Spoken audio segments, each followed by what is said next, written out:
Bonjour et bienvenue en ce dimanche 28 mars 2021. Et nous en sommes arrivés ce matin à la méditation numéro 373 et plus particulièrement à la méditation numéro 87 dans le livre de l'Apocalypse que nous méditons depuis le début de cette année. Alors avant de poursuivre dans ce culte, dans cette méditation quotidienne, eh bien prions. Merci Père. Dans le nom de Jésus, merci bien-aimé Saint-Esprit, parce que tu nous as permis ce matin, une fois de plus, d'élever nos voix vers toi comme un parfum de bonne odeur, je n'en doute aucunement. Merci parce que, au travers de toutes ces louanges que nous avons chantées, eh bien, tu nous parles. Chaque mot que nous chantons, chaque mot qui sort de notre bouche, non seulement, eh bien, c'est pour t'honorer, mais c'est également, en retour, eh bien, pour nous enseigner. Alors oui, nous te louons. Nous t'honorons, nous te rendrons gloire encore ce matin pour qui tu es. Cherchons, comme tu le dis, premièrement le royaume et la justice de Dieu et tout le reste nous sera donné par-dessus. Tu nous dis, eh bien, de ne rien craindre. Alors, comme nous l'avons chanté, eh bien, nous savons que quelles que soient les tempêtes de notre vie, eh bien, nous les traversons avec toi. Tu es avec nous en permanence. Tu es le chemin, la vérité et la vie. Et, Seigneur, avec toi, nous sommes toujours en bonne compagnie. Alors, ce matin, une fois de plus, eh bien, que notre bien-aimé Saint-Esprit, en ton nom, Seigneur Jésus, eh bien, nous donne cet enseignement dont nous avons besoin, tous ces éclaircissements afin de ne pas tomber dans les pièges du malin, et que cela glorifie une fois de plus notre Père. Amen. Alors, nous allons poursuivre en partie, je dirais, dans la méditation. Alors, comme pratiquement chaque jour, j'avais préparé bien la suite de la méditation. Et puis ce matin, eh bien, pendant que nous prions avec mon épouse et pendant que nous prenions le petit déjeuner, eh bien, d'autres choses m'ont été montrées. Et un peu en catastrophe, eh bien, j'ai été rechercher ce que notre bien-aimé Saint-Esprit me conduisait, en tout cas, à les regarder. Mais c'est toujours en rapport, bien sûr, avec ce que nous méditons, c'est-à-dire le livre de l'Apocalypse. Et comme il n'y a jamais de hasard avec Dieu, comme je dis bien souvent, eh bien, Dieu est un... Il n'y a pas de hasard avec Dieu, car Dieu, car le hasard, c'est un train que Dieu prend incognito, pardon. Et ce message à l'église de Thyatire, dans lequel, ce quatrième message à l'église de Thyatire que nous donne notre Seigneur, rappelons-le, qui est pour chacun d'entre nous, bien entendu, pour l'église de Thyatire en premier, parce que c'est celle qui existait à l'époque, dans l'Asie mineure, mais qui représente également, ne l'oublions pas, l'église de la papauté de l'an 500 à nos jours. Et on a pu prendre le temps de voir comment le message de notre Seigneur est adressé, eh bien, à chacune de ces parties, nous compris, afin de nous enseigner, mais aussi de mettre le doigt sur les erreurs qui sont là, qui sont proches de nous, et pour lesquelles nous devons, eh bien, ne rien tolérer, n'avoir aucun compromis. On l'a vu. Alors, ce message, eh bien, va du chapitre 2, verset 18 au verset 29. Nous avons bien sûr bien avancé et on va simplement reprendre à partir du verset 20 jusqu'au verset 23. Il est écrit: « Mais ce que j'ai contre toi, c'est que tu laisses la femme Jézabel, qui se dit prophétesse, enseigner et séduire mes serviteurs, pour qu'ils se livrent à l'inconduite et qu'ils mangent des viandes sacrifiées aux idoles. Je lui ai donné du temps pour se repentir, mais elle ne veut pas se repentir de son inconduite. Voici que je la jette sur un lit, ainsi que dans une grande tribulation. Et ceux qui commettent adultère avec elle, à moins qu'ils ne se repentent de ses œuvres. Je frapperai de mort ses enfants. Toutes les églises connaîtront que moi, je suis celui qui sonde les reins et les cœurs, et je vous rendrai à chacun selon ses œuvres. » Alors, Hier, nous avions vu que finalement, bien comme il y a deux chemins, comme notre Père est gracieux et qu'il n'obligera jamais personne à venir à notre Seigneur et donc à lui, il laisse et il a mis devant nous deux chemins, deux caractères, celui de Christ et notre Seigneur, dont nous avons parlé hier lorsque nous avons vu que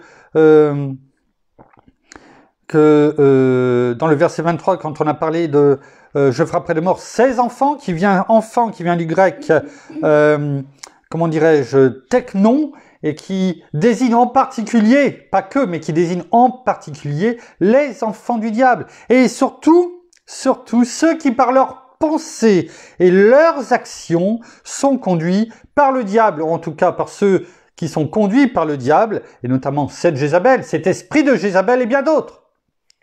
Et ainsi reflète son caractère, c'est-à-dire le caractère de l'ennemi, c'est-à-dire de Satan. Et nous avions terminé en disant, quel caractère voulons-nous avoir en nous? Celui que notre Seigneur, a mis en nous, c'est-à-dire le fruit de l'esprit, selon Galates 5, 22, qui est en nous, aussitôt qu'on l'a reçu comme le Seigneur et Sauveur de notre vie, ou est-ce que nous voulons, tout simplement, le caractère de l'ennemi? C'est-à-dire, est-ce que nous voulons un esprit rempli de notre bien-aimé Saint-Esprit, ou est-ce que nous voulons un esprit qui est là, mais qui est vide, comme une citerne crevassée? Il n'y a rien qui reste, rien qui demeure. Alors, quel caractère? C'était la question finalement que nous nous posions hier soir, que nous devons nous poser, certes. Quel caractère avons-nous? Quel caractère voulons-nous avoir? Car il n'est jamais trop tard. Tant que la porte n'est pas fermée, tant que Noé n'avait pas fermé la porte, tout le monde pouvait avoir le droit et avoir accès à l'arche et donc au salut. Et c'est la même chose avec notre Seigneur. Tant que la porte n'est pas fermée, tant que le cri de minuit n'a pas retenti, nous pouvons toujours avoir droit au salut. Encore faut-il, comme le Seigneur nous le dit,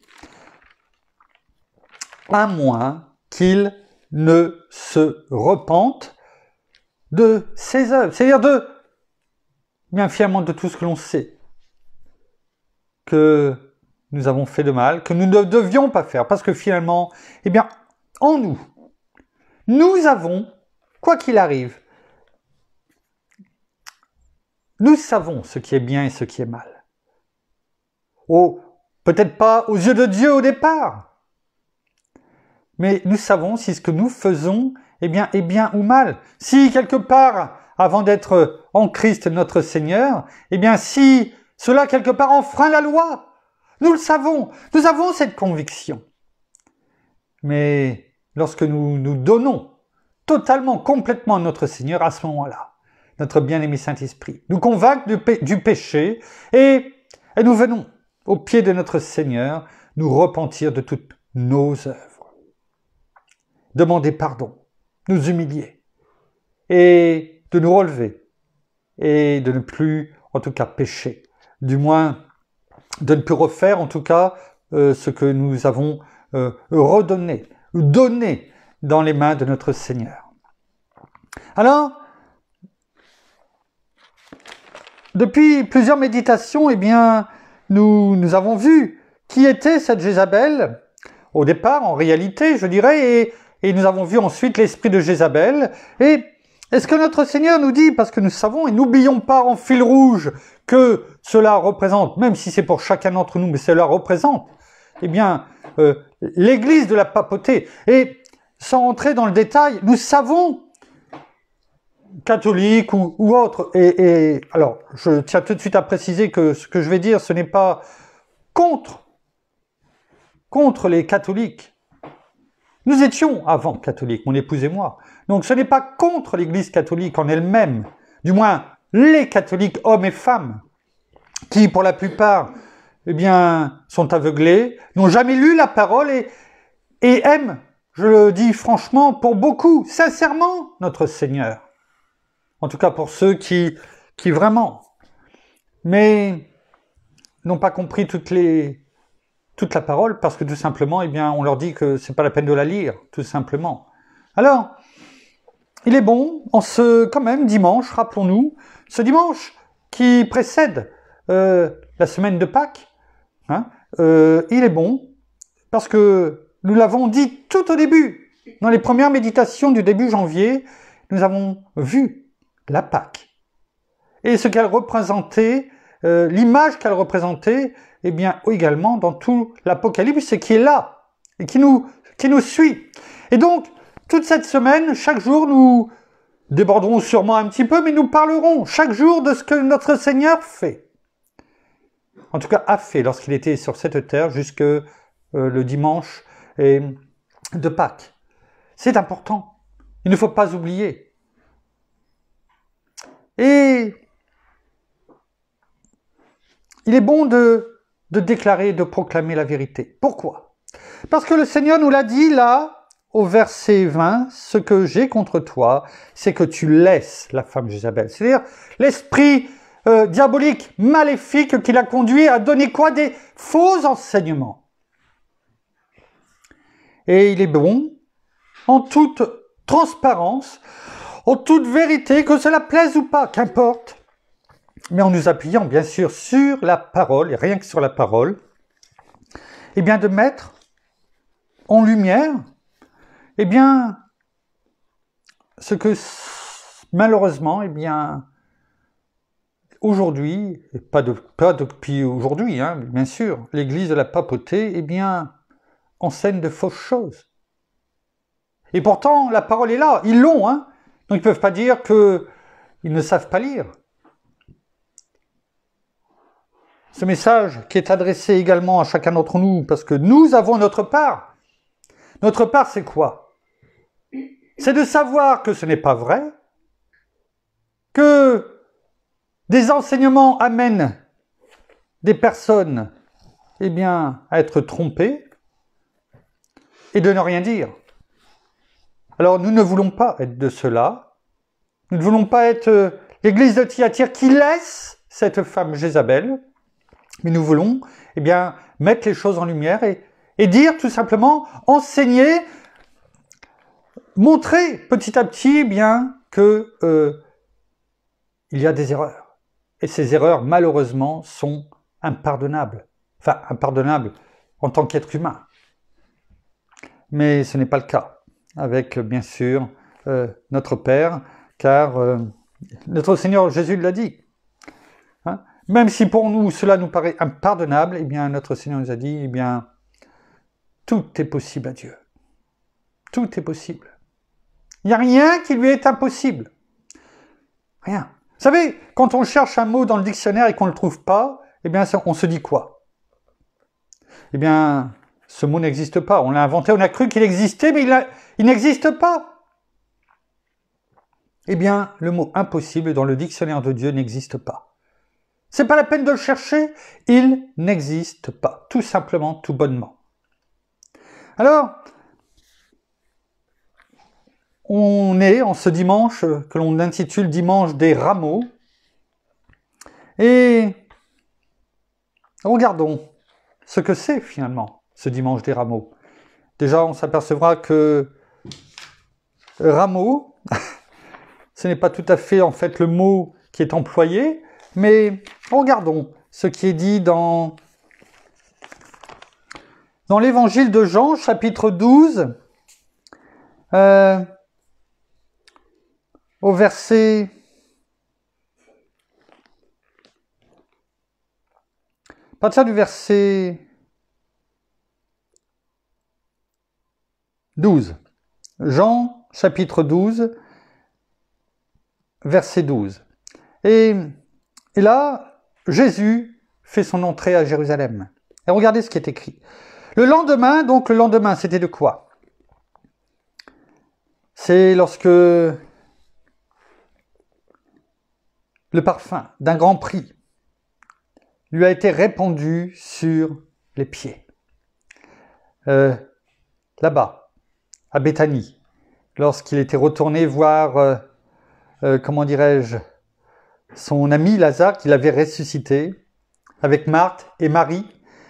Et le lendemain de ce jour-là, eh bien, la foule nombreuse de gens venus pour la fête, bien sûr pour la Pâque, hein, celle, bien sûr, que nous avons étudiée lorsque nous avons commencé, eh bien, les méditations du livre de l'Apocalypse, eh bien, appris que Jésus se rendait à Jérusalem, parce qu'il avait fait tellement de miracles.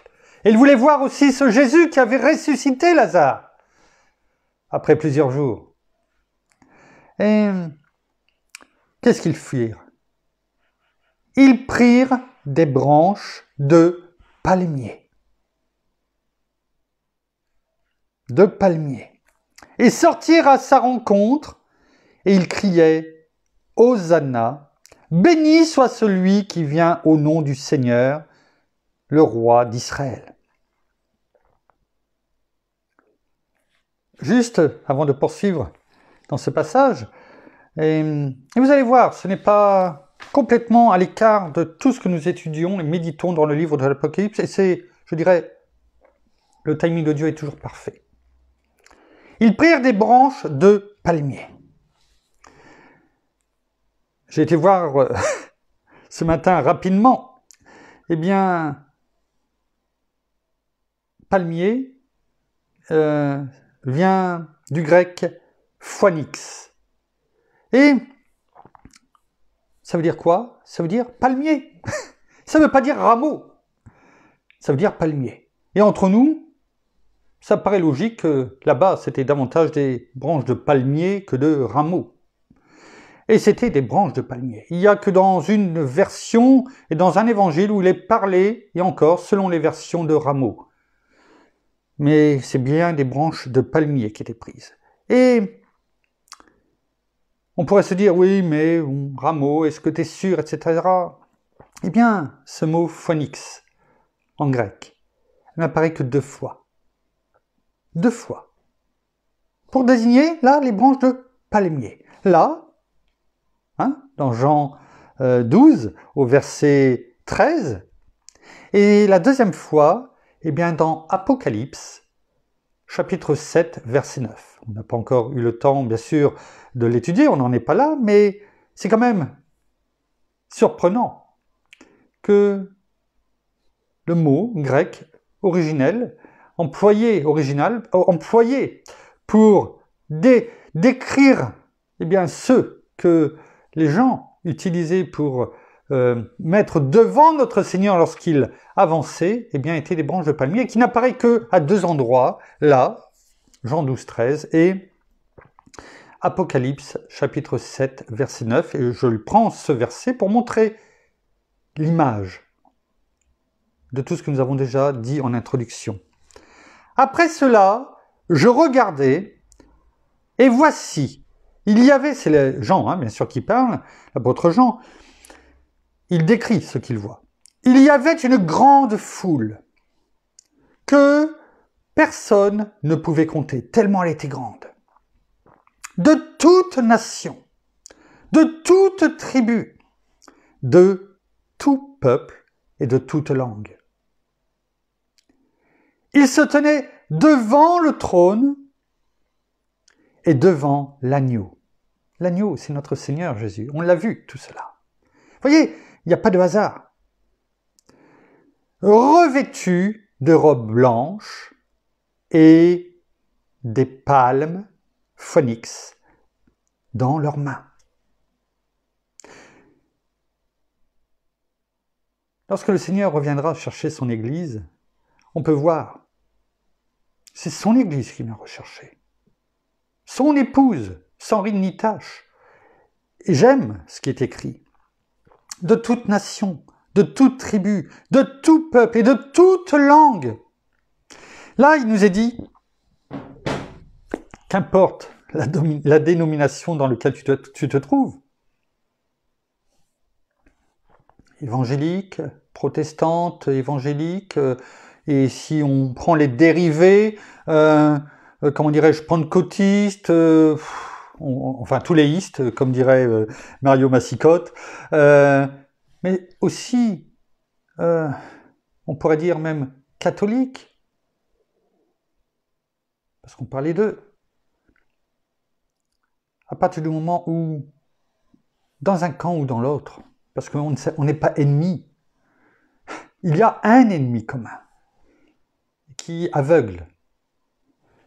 On a pu voir que ce qui est dit au message de l'église de Thyatire, comme il a été dit à l'église de Pergame, c'est pour l'église, pour des chrétiens qui connaissaient qui était Christ, qui avaient reçu le témoignage, qui s'était donné à lui. Et pourtant, eh bien, ils se sont laissés séduire par cette Jézabel, par les Nicolaïtes, cette doctrine, ou par cette femme. Donc, est-ce que l'homme est meilleur d'un côté ou de l'autre? Non. C'est Christ qui le rend bon. Et encore, je n'aime même pas utiliser le mot bon, parce que notre Seigneur a dit lui-même, seul Dieu est bon. Seul Dieu est bon. Mais notre Seigneur est en nous. Et c'est lui qui fait toutes choses. Notre bien-aimé Saint-Esprit est là pour nous montrer, pour retirer tout brouillard à partir du moment où on le laisse nous conduire. Où on est rempli du caractère de Christ, comme nous avons dit hier. Alors, il est bon de dire les choses et de montrer ce que notre Seigneur veut nous dire. On continue. Jésus trouva un ânon et s'assit dessus, selon qu'il est écrit, « Sois sans crainte, fille de Sion, voici ton roi vient assis sur le petit d'une ânesse. » Quel contraste! Quel contraste entre notre Seigneur Jésus, le roi des rois, le Seigneur des seigneurs, qui rentre là, normalement, où il aurait dû être reçu comme le roi, là où il y avait le temple de Dieu, sur un ânon, où on a déployé le tapis rouge devant lui. Non? Non. Des feuilles, des branches de palmier. Des branches de palmier. Et il avançait dessus, assis sur un ânon. Pendant que d'autres avancent sur un tapis rouge, sinon ils ne marchent pas. Ou pour s'asseoir, ou être conduit, eh bien il faut le dernier cri. Ou il faut s'abaisser devant lui, alors que notre Seigneur dit « Lève-toi ». On sait, eh bien, qu'il ne faut pas s'agenouiller devant un homme. Même dans l'Apocalypse, eh bien, l'ange messager, quand l'apôtre Jean tombe devant lui, il lui dit « Lève-toi, lève-toi, car je ne suis que ton messager. »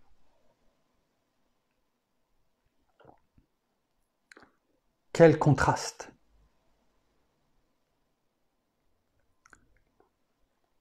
Il est écrit, au verset 16, « Ses disciples ne comprirent pas cela tout d'abord.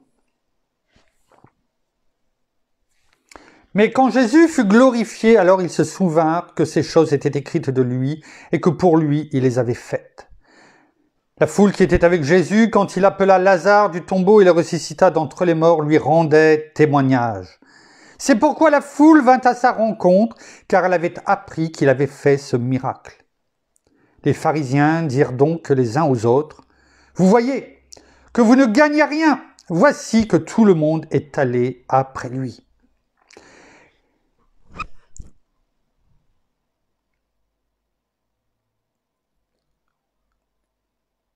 Il y avait là même quelques Grecs, qui pourtant avaient l'habitude une multitude de dieux qu'ils avaient. Et là, il y avait des Grecs qui sont venus et qui s'approchèrent de Philippe et ils lui demandèrent « Seigneur, nous voudrions voir Jésus. » Pourtant, ces Grecs étaient éloignés. Ils adoraient d'autres dieux. Ils avaient été aveuglés. Et pourtant, ils dirent « Nous voudrions voir Jésus. » Nous voudrions apprendre qui il est, connaître qui il est. Et ils avaient soif.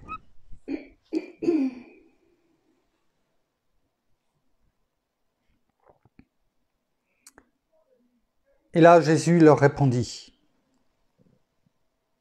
À qui? À Philippe et à André, lorsqu'ils étaient venus voir notre Seigneur, en lui dire, il y a des Grecs qui veulent te voir, te parler. Et là, Jésus, dit quelque chose.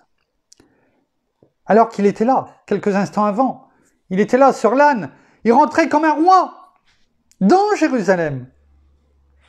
Et il dit à Philippe et à André, l'heure est venue où le Fils de l'homme doit être glorifié. En vérité, je vous le dis, si le grain de blé ne tombe en terre et ne meurt, il reste seul. Mais s'il meurt, il porte beaucoup de fruits. Celui qui aime sa vie la perd. Et celui qui a de la haine pour sa vie dans ce monde la conservera pour la vie éternelle. Si quelqu'un me sert, qu'il me suive. C'est important.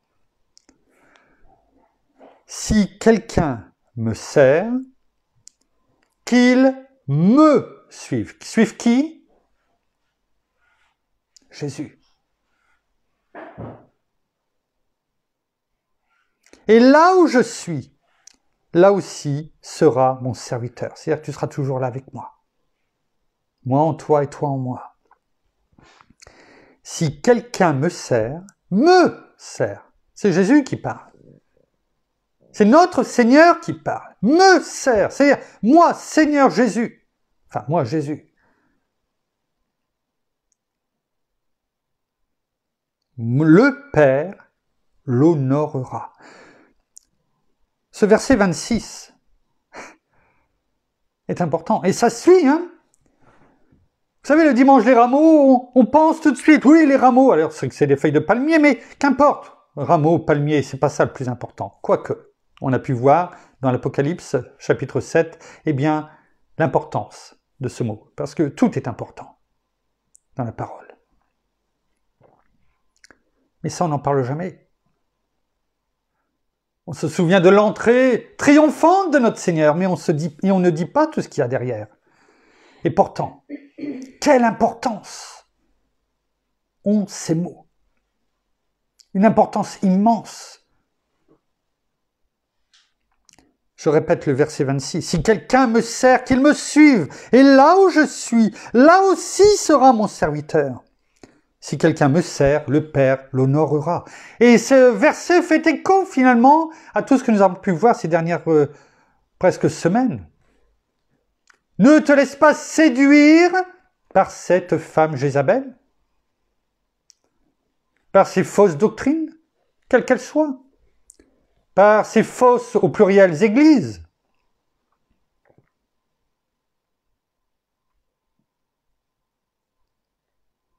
Ce message n'est pas rappelé, bien entendu, on sait pourquoi. Maintenant, verset 27, « Mon âme est troublée ». C'est notre Seigneur Jésus qui parle. « Mon âme est troublée ». Voilà ce qu'il nous dit. Et que dirais-je? C'est rare quand on voit 3 petits points. Encore plus quand c'est notre Seigneur qui parle. Et que dirais-je? Et là, je pense qu'il était dans ses pensées. Et pourtant, il dit, mon âme est troublée. Parce qu'il savait ce qu'il allait devoir endurer toute la semaine. Pour chacun d'entre nous. Et là, il dit, Père, sauve-moi de cette heure. Il savait. Entre eux, lorsqu'il dit, maintenant mon âme est troublée, et que dirais-je? Point d'interrogation. Et Père, sauve-moi de cette heure. Eh bien, lorsqu'il dit cela, eh bien, les images de ce qu'il va subir sont dans sa tête, dans son esprit. Il sait ce qu'il va devoir endurer. Et quand on sait ce qu'on doit endurer, vous savez, c'est comme quelqu'un qui doit passer et qui doit se faire opérer. plus ça approche, moins il est tranquille. Il a du mal à dormir, etc. Et c'est humain. C'est humain. Alors que, bien souvent, on est endormi et on ne sait pas ce qui se passe. Enfin, on le sait, mais on ne le voit pas. Là, notre Seigneur n'a pas eu droit à une anesthésie générale. Il savait ce qu'il allait endurer. On comprend mieux pourquoi son âme était troublée. N'oublions pas que notre Seigneur Jésus est venu en tant qu'homme. Fils de Dieu, oui, mais en tant qu'homme.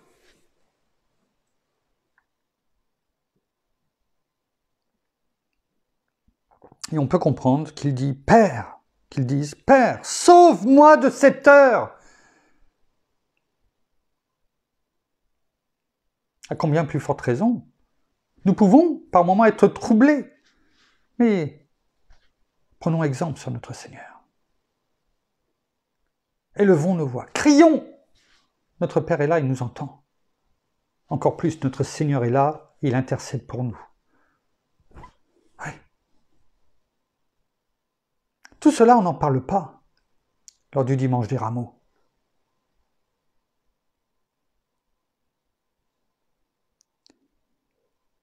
Les 3 petits points reprennent.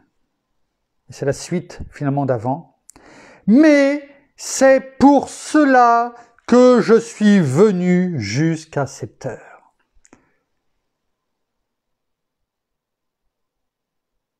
C'est pour cela que je suis venu. C'est pour cela que cela avait été prévu dès avant la fondation du monde. C'est pour cela que tout avait été décrit par les prophètes bien longtemps avant. On y arrive. Voilà ce que dit notre Seigneur lors de ce dimanche des Rameaux.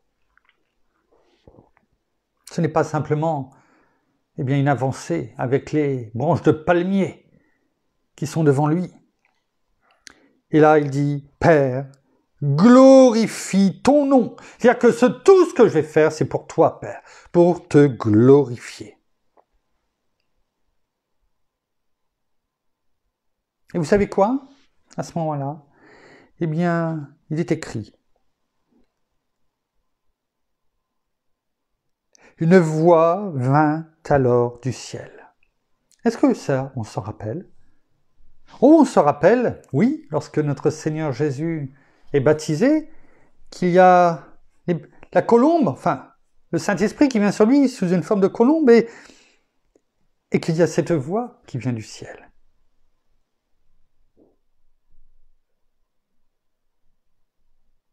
Notre Père qui le dit, que tout le monde entend. Et qui dit, celui-ci est mon Fils bien-aimé, en qui j'ai mis toute mon affection, dit mon épouse. Oui. Alors ça, on sait. Mais est-ce que l'on sait, là, est-ce qu'on s'est rappelé que lors du dimanche des Rameaux, des palmiers, qu'une voix vint alors du ciel et qui a dit « Je l'ai glorifié et je le glorifierai de nouveau. »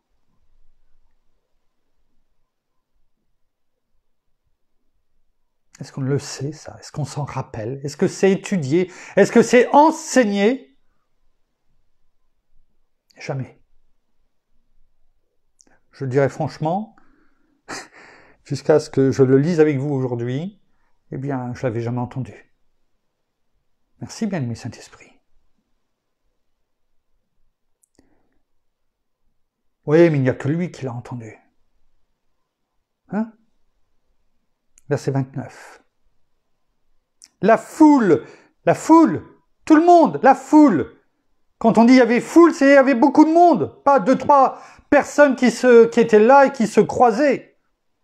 Non, la foule qui se tenait là et qui avait entendu. Tiens, disait que c'était le tonnerre. D'autres disaient un ange lui a parlé. Voyez toujours ces deux camps. Ceux qui refusent, qui sont là pour voir, ou qui suivent tout simplement, tiens, il y a du monde, on va aller voir ce que c'est. Et puis ceux qui viennent, réellement, pour notre Seigneur.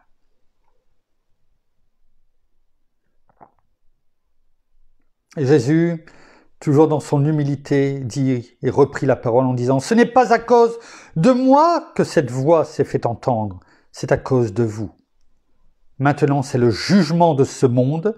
Maintenant, le prince de ce monde sera jeté dehors. Et moi, quand j'aurai été élevé de la terre, j'attirerai tous les hommes à moi. » Est-ce qu'on est loin de l'Apocalypse là? C'est exactement ce que nous étudions et méditons depuis le 1er janvier de cette année. Mais est-ce que tout ça, on en parle? Non. Non. Alors,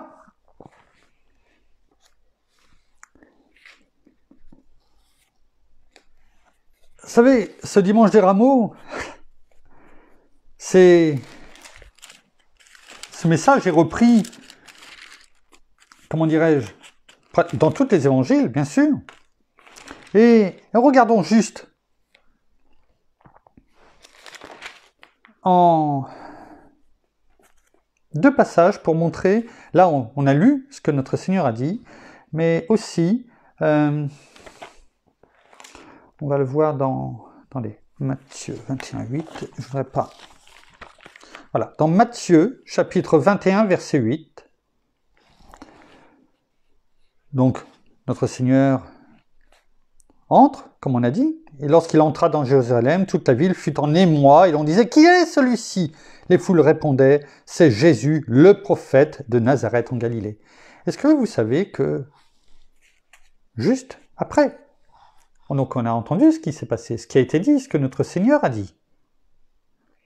Est-ce que on se rappelle que c'est à ce moment-là que, on ne va pas le lire, mais que notre Seigneur est entré dans le temple et qu'il a chassé les vendeurs du temple.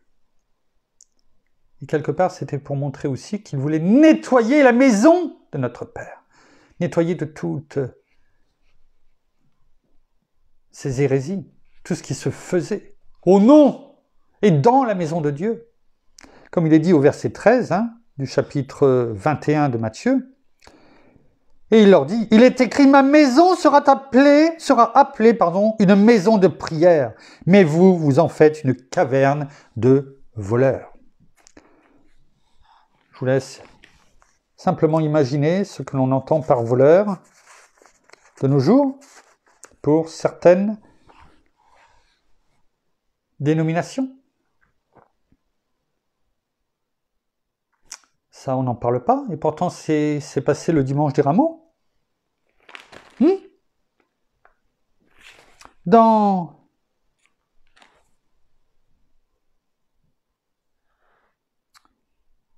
C'est dans Luc, je ne me trompe pas, 19, au verset 35.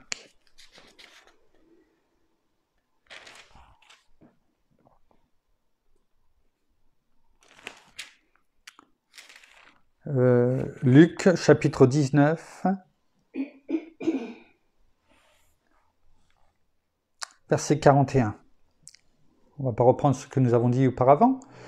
Et regardez, est-ce que ça aussi, on en parle? Peut-être un peu plus et encore.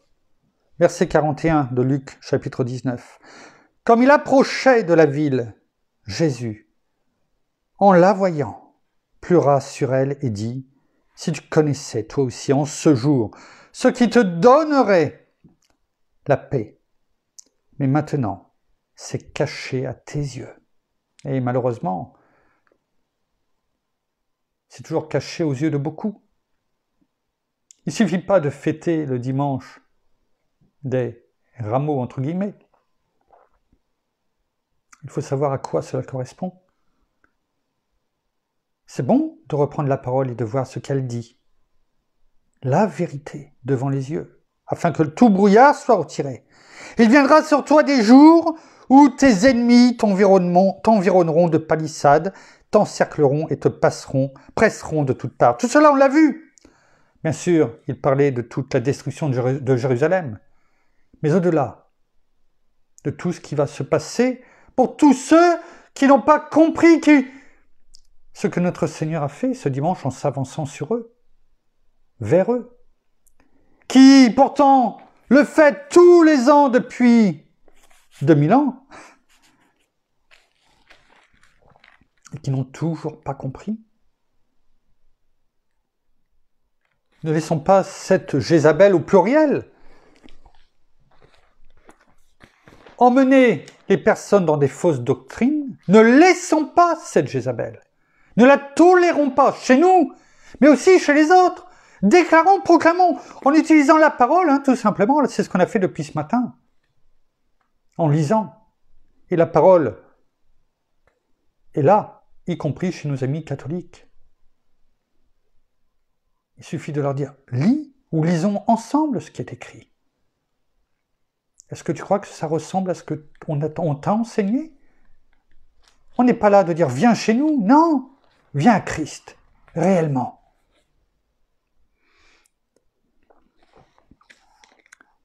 Vous savez, hier, j'ai vu, en faisant les partages, sur les centaines et centaines de publications que je vois en diagonale, en tout cas, parce que autrement ça serait beaucoup trop long, et afin de faire les quelques partages sur le mur, certains disent « Oh, il y a trop de partages »,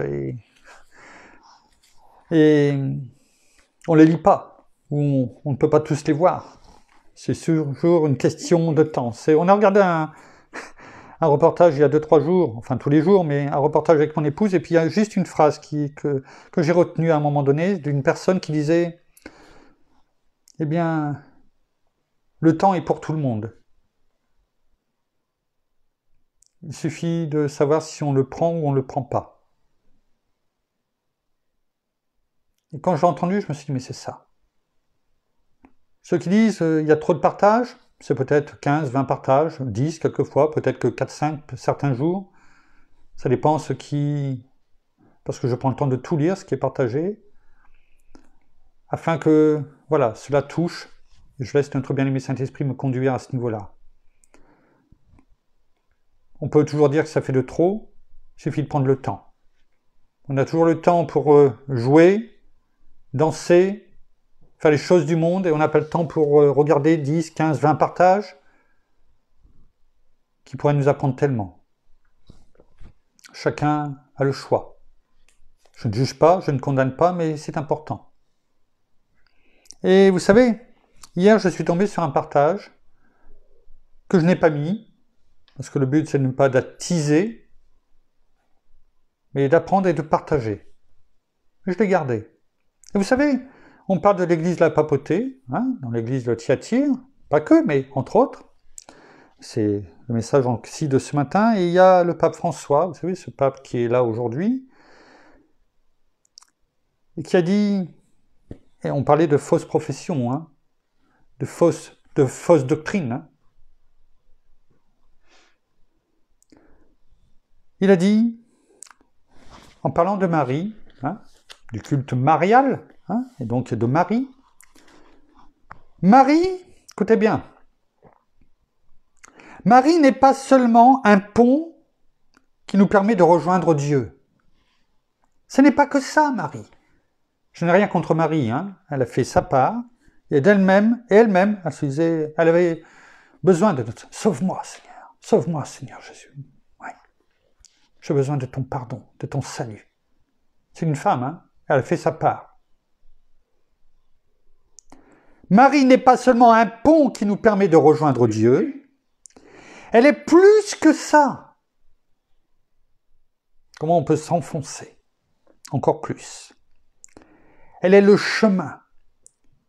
Écoutez bien, elle est le chemin que Dieu a parcouru pour nous atteindre. Et le chemin que nous devons parcourir pour l'atteindre. Sous-entendu, c'est par elle qu'on vient à Dieu. Le disant et en l'ayant vu et en le lisant encore aujourd'hui, franchement, mon cœur saigne. Et ce n'est rien à côté de ce que notre Père doit endurer. Lui qui a envoyé son Fils unique pour chacun d'entre nous, afin que quiconque croit en lui ne périsse pas, mais ait la vie éternelle. C'est la parole qu'il dit. Elle dit quelque chose qui est à l'opposé. À l'opposé.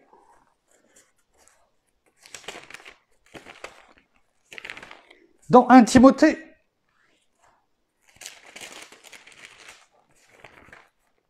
1 Timothée chapitre 2 verset 5, on l'a vu je crois il n'y a pas longtemps. Il est écrit car il y a un seul Dieu et aussi un seul médiateur entre Dieu et les hommes, ce pont. Tiens, c'est bizarre, hein, à mon avis la parole se trompe. Hein?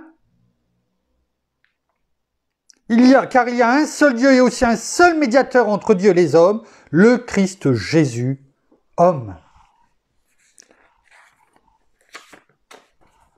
Qui croit? La parole d'un homme ou la parole de Dieu? Quel caractère voulons-nous en nous?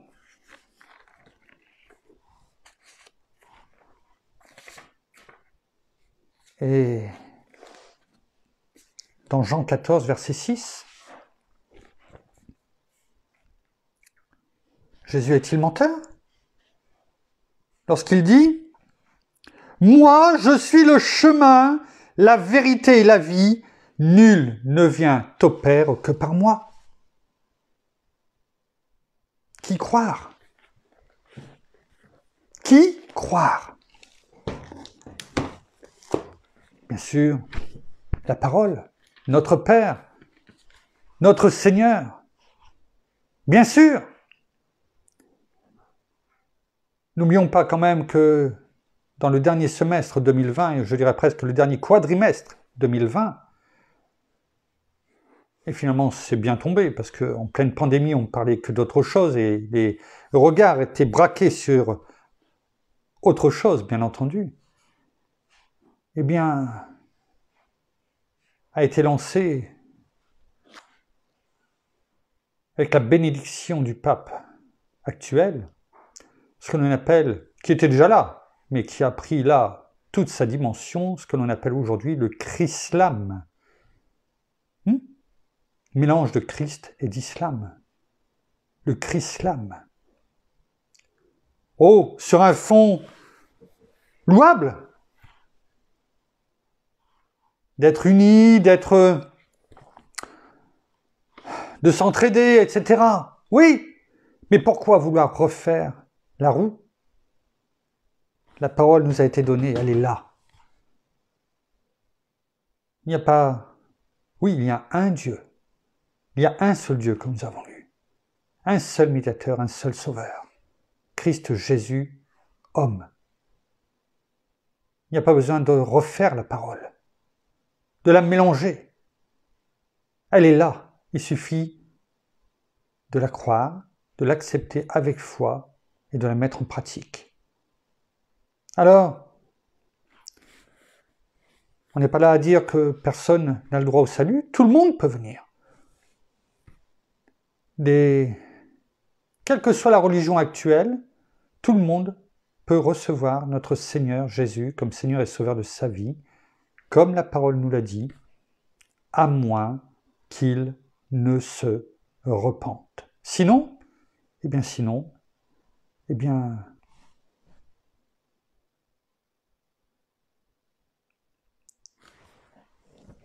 on rejoint ce qu'on a pu dire hier. C'est pour ça que je vous disais qu'on ne s'est pas éloigné du message. Hein? Versets 22 et 23. « Voici que je la jette sur un lit », en parlant de cette Jézabel, celle qui emmène toutes ces personnes dans ces fausses doctrines. « Voici que je la jette sur un lit, ainsi que dans une grande tribulation. » Eh oui, forcément. « Et ceux qui commettent adultère avec elle. » Tous ceux qui ont cru, qui n'ont pas cherché, car c'est la part aussi de chacun d'entre nous de chercher, ou en tout cas, encore plus aujourd'hui, on a tous les moyens pour le faire. À moins qu'il ne se repente de ses œuvres. Donc il y a toujours possibilité. Et nous ne pouvons pas accepter ce message de ces fausses doctrines sans, quand nous en avons la possibilité, eh bien, par la parole elle-même, eh bien, de déclarer et proclamer la vérité, la seule, afin que tout brouillard se lève. Sinon, il est écrit au verset 23, « Je frapperai de mort 16 enfants ». C'est ce que nous avions dit hier, et on comprend aujourd'hui, eh bien, tout ce sens. Merci Père, merci Seigneur, merci bien-aimé Saint-Esprit pour tout ce que tu nous as montré, au dernier moment, certes, mais je te remercie, parce que même si rien n'avait été préparé, c'est toi qui conduis toutes choses. Et nous voulons simplement t'obéir et te suivre, et que tout ce qui concourt au bien de ceux qui t'aiment, eh bien, soit mis devant nos yeux. Merci. Nous terminons par la prière.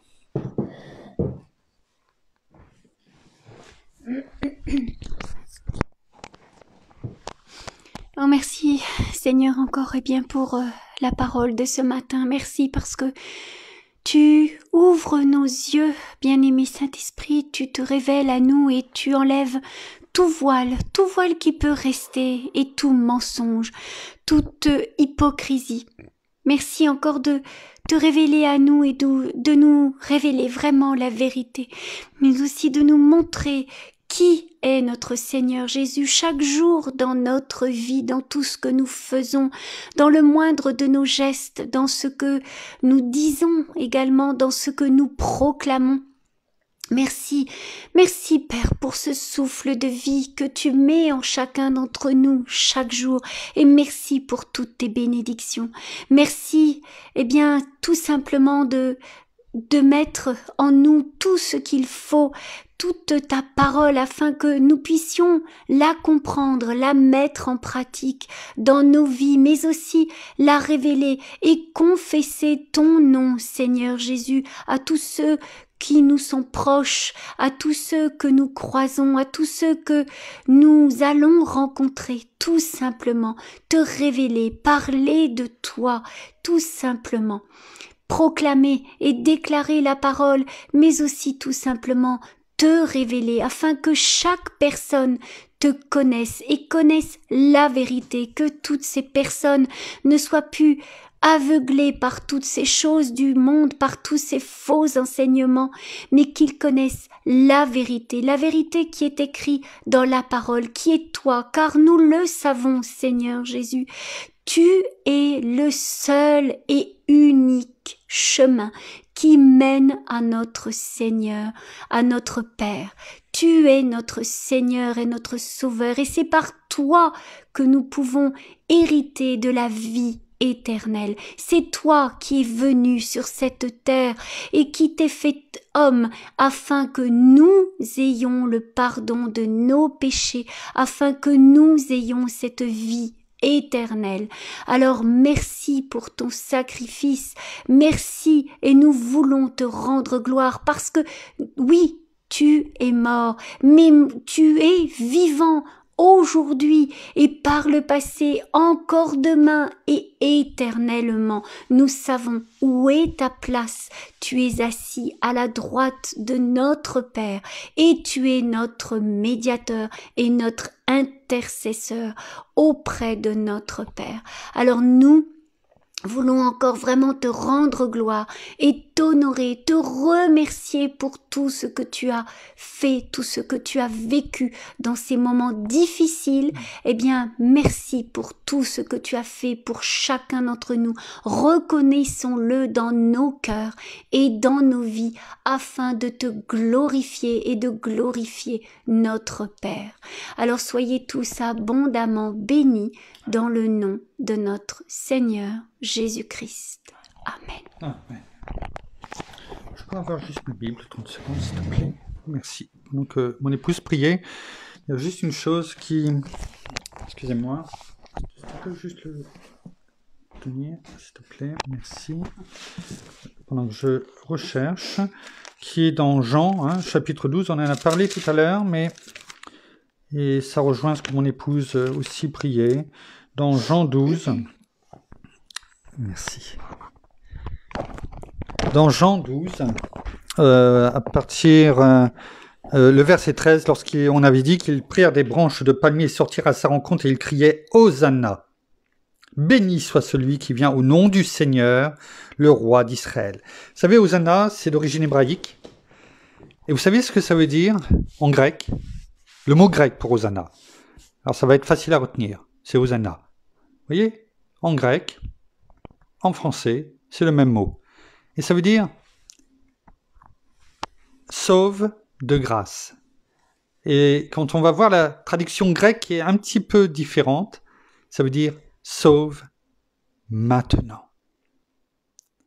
Maintenant.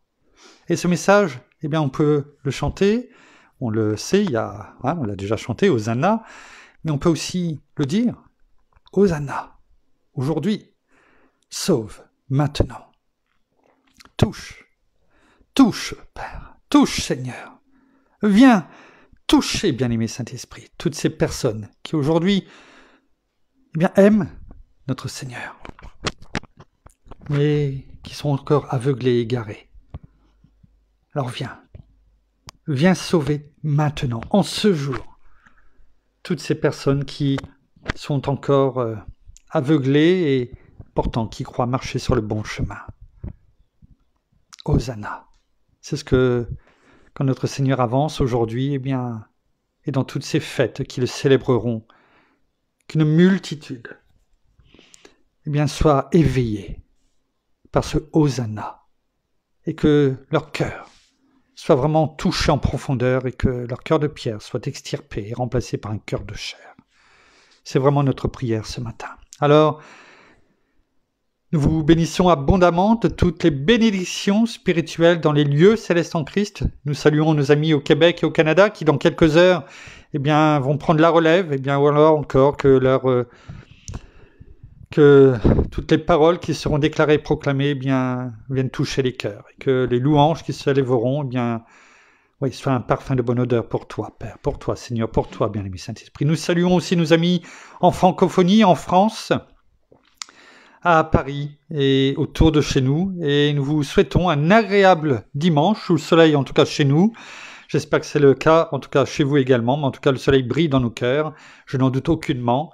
Passez un excellent dimanche et nous vous donnons rendez-vous eh bien demain soir à 18h30, en tout cas au même endroit, et nous continuerons eh bien non seulement ce voyage, eh bien dans chaque jour de cette semaine sainte et toujours en rapport, bien entendu, avec nos méditations sur le livre de l'Apocalypse. Soyez bénis abondamment. À demain. Au revoir.